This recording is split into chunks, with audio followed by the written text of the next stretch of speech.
Bonjour à tous. Dans cette vidéo, nous verrons les origines historiques de la démocratie par le biais de la première démocratie athénienne et par celui de la Respublica latine. Les premières expériences d'un régime politique démocratique ont lieu pendant l'Antiquité, dans la cité grecque d'Athènes. Le terme démocratie vient du grec ancien démos, qui signifie peuple, et kratos, qui réfère au pouvoir. La démocratie est donc littéralement le pouvoir du peuple. Tout commence au 5e siècle avant Jésus-Christ, dans la cité-d'État d'Athènes, alors que celle-ci vit une grave crise politique contre l'oligarchie en place. En effet, en milieu rural, les agriculteurs sont à l'origine d'une crise qui apparaît contre le pouvoir des nobles, et notamment sur la question du paiement des dettes par les esclaves. Par ailleurs, la croissance des échanges commerciaux permet la création d'une nouvelle classe sociale, les marchands, artisans et armateurs, qui revendiquent à leur tour la fin du monopole des nobles. C'est dans ce contexte que Clisthène, membre d'une des plus grandes familles d'Athènes, arrive au pouvoir.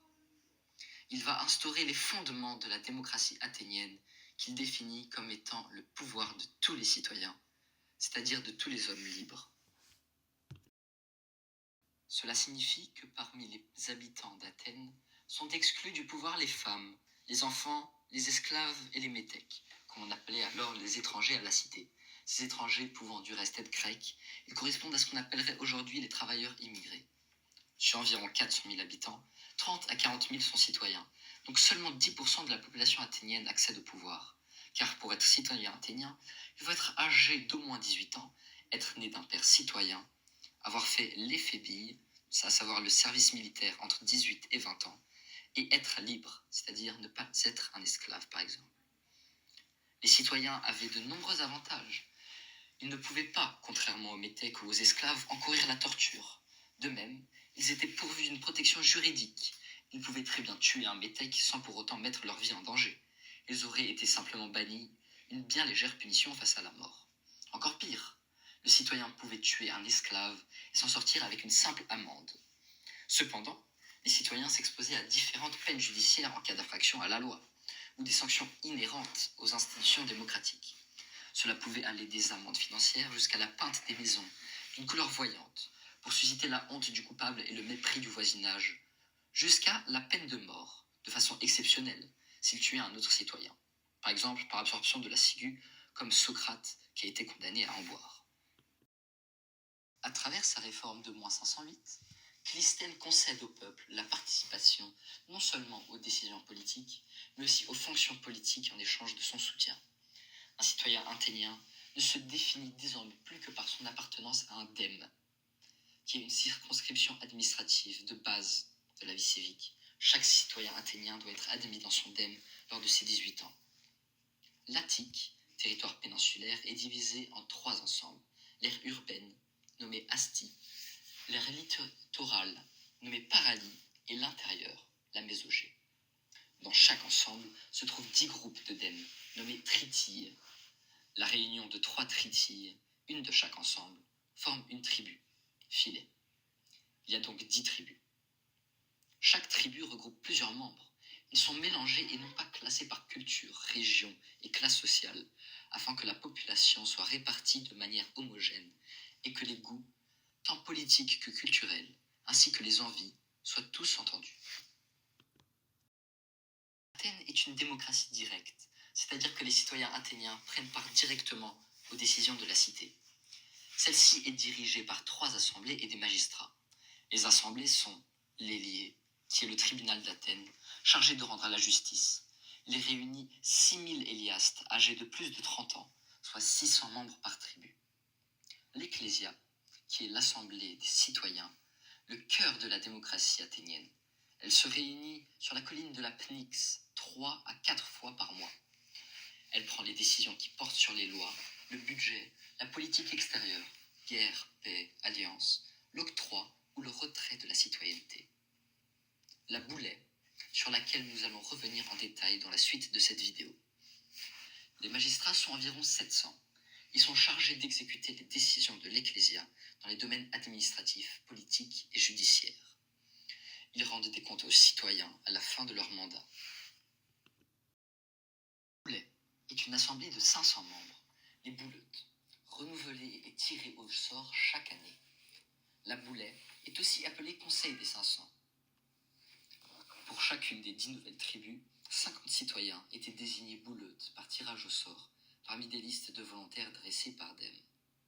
Après les réformes de Périclès, cette magistrature fut rétribuée par une indemnité appelée en grec mistos. Les citoyens devant siéger à la boulet une année entière ne pouvaient plus exercer leur métier et étaient donc rémunérés pour le temps qu'ils consacraient au service de la démocratie. Les citoyens athéniens pouvaient être au maximum 2 fois bouleutes dans leur vie. Le rôle de la boulet était de recueillir les projets des lois des citoyens. Chaque proposition de loi fait l'objet d'un rapport de la boulet afin d'établir l'ordre du jour des séances de l'Ecclésia qu'elle convoquait. Il n'y avait donc aucune concurrence entre ces deux institutions. Une présidence tournante de la boulet, la prytanie, d'une durée d'1 mois athénien, était assurée par les bouleutes d'une même tribu. Le mandat de bouleute étant annuel et l'année athénienne comportant 10 mois, tout bouleute devient prytane une fois. Le président de la boulet est tiré au sort par les prytanes et se nomme l'épistate. Mesures démocratiques mises en place à Athènes, on peut citer la pratique du vote. À l'Ecclésia, les décisions sont précédées de débats et sont prises à la majorité par suite d'un vote à main levée. À l'Héliée, la justice est rendue à bulletin secret et sans appel. On peut notamment citer aussi la pratique de l'élection. L'Ecclésia élit les candidats aux magistratures les plus importantes, notamment les stratèges, qui doivent être réélus. Et finalement, on peut aussi parler de la pratique du tirage au sort. Les membres de l'Héliée et de la boulet, ainsi que la majorité des magistrats, sont choisis annuellement par tirage au sort.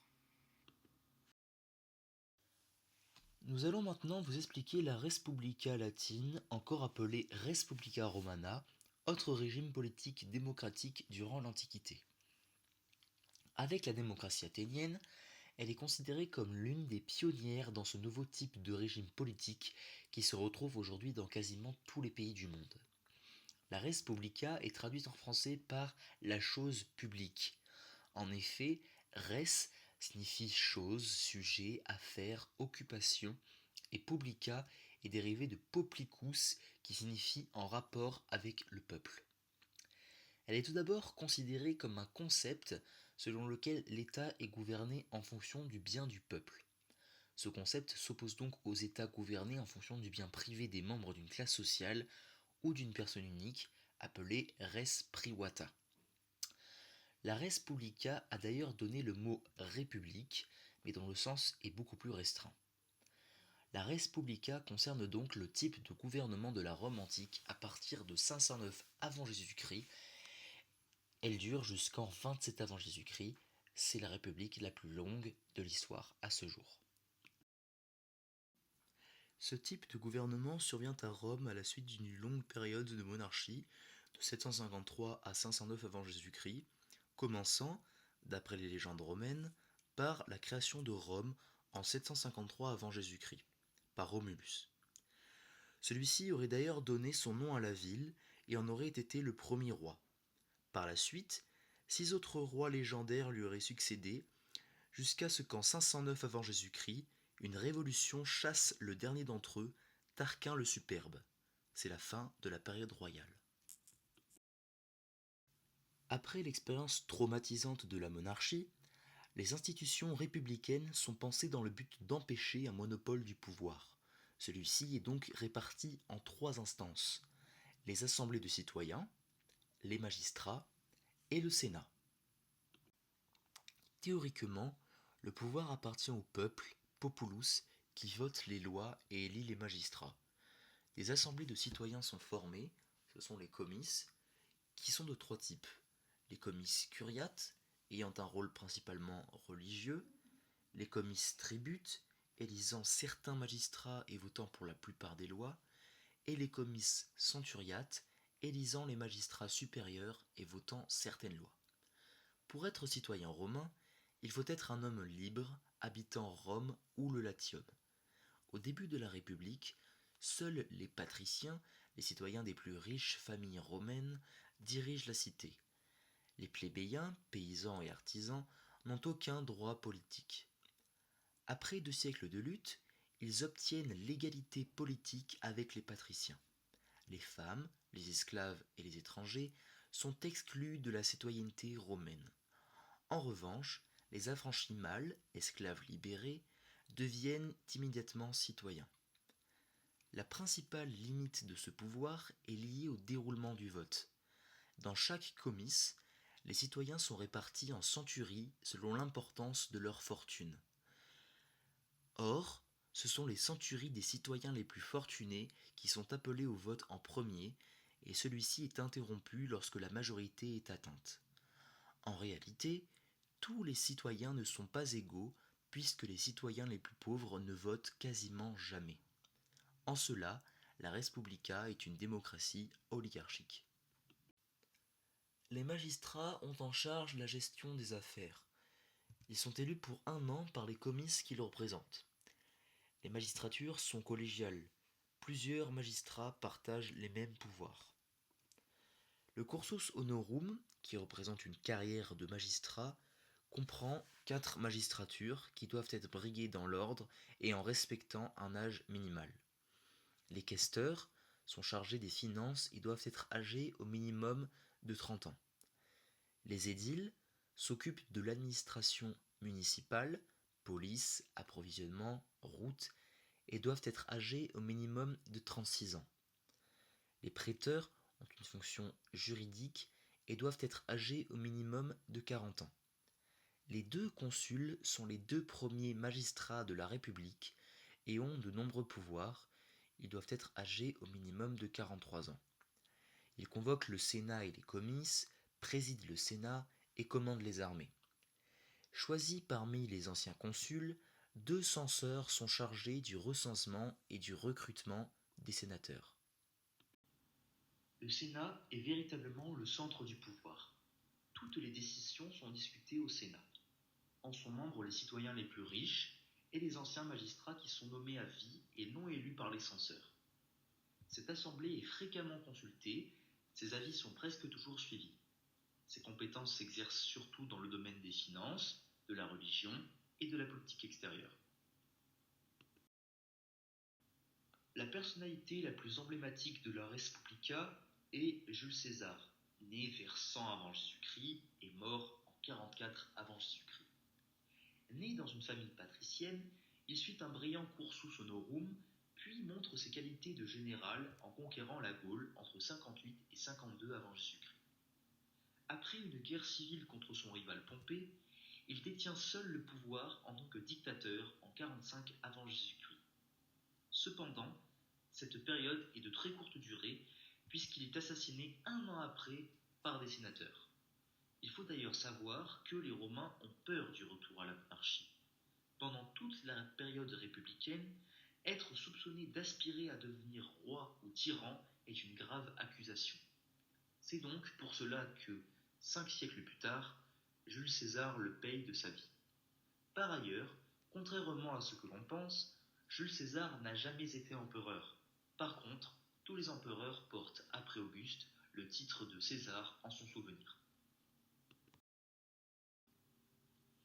Pour finir cette vidéo sur les prémices de la démocratie, nous allons effectuer une comparaison entre la démocratie athénienne et la Respublica latine.